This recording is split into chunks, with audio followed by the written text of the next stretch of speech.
Number 3,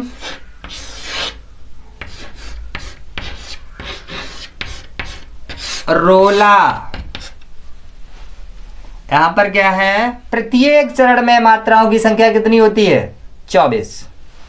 जैसे रोला के अंतर्गत जो छंद का तीसरा चरण है, यानी कि तीसरा नंबर है, तो उसमें प्रत्येक चरण में मात्राओं की संख्या कितनी? 24।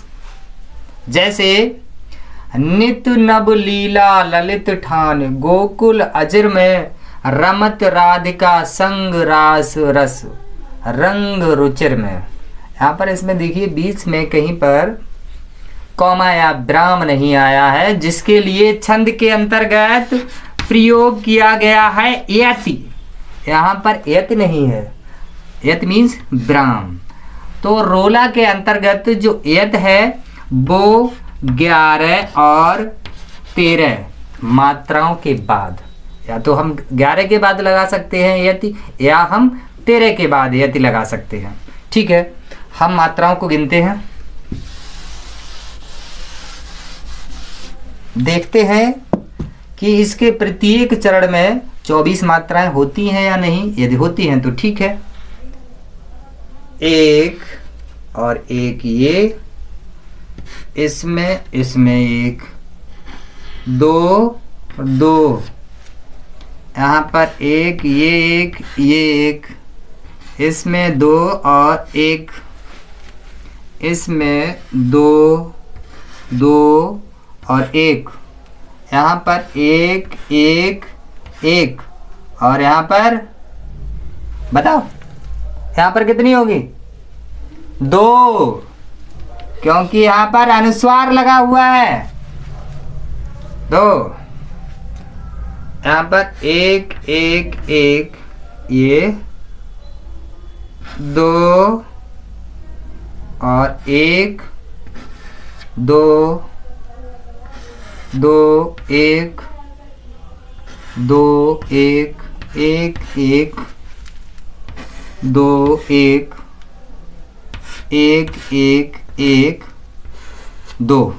गिनते हैं, 1 2 3 4 4 4 8 9 10 11 12 13 14 15 16 17 18 19 20 21 22 23 और 1 24।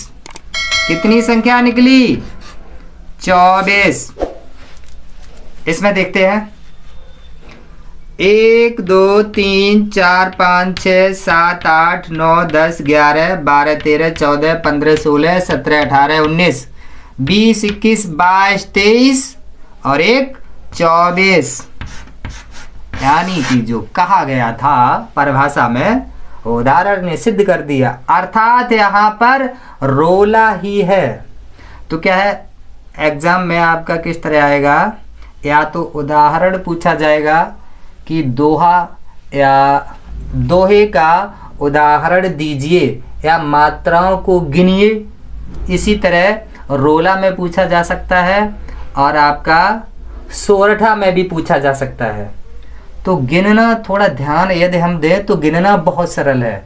बस हमें करना क्या है, यदि उदाहरण पूछा गया है तो रोला और दोहा और सोरठा के कम से कम 2 या 3 उदाहरण हमें मालूम होने चाहिए, रटने पड़ेंगे, याद करने पड़ेंगे।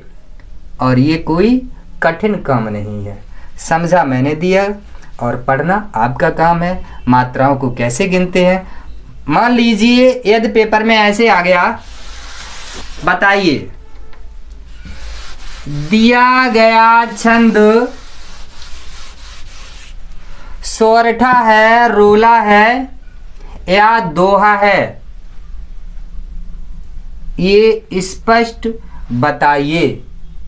तो आप क्या करेंगे, आपको तीनों की परिभाषाएं मालूम है, तो ठीक है, मात्राओं को गिनना शुरू कर दो। यदि विषम चरणों में मात्राओं की संख्या 13 निकलती है तो क्या होगा, आपका दोहा। यानी कि दोहा और सोरठा ठीक उल्टे हैं सम और विषम के मामले में। और रोला के अंतर्गत प्रत्येक चरण में मात्राओं की संख्या कितनी होती है? 24। और यति होती है कितने? 11 और 13 पर। यति मीन्स ब्राह्म, तो 11 और 13 पर यति होती है, ब्राह्म होता है। ये है सोरठा। छंद में, छंद के अंतर्गत आपका लगभग पूरा हो गया। एक रह गया है क्या? कुंडलियां। कुंडलियां रह गया है, उसकी चर्चा हम नेक्स्ट वीडियो में करेंगे, क्योंकि उसको अलग से समझाना है, वो इससे थोड़ा भिन्न है, तो उसकी चर्चा हम नेक्स्ट वीडियो में करते हैं। और जहाँ पर आपको समझ में ना आए ज़रूर बोलिए।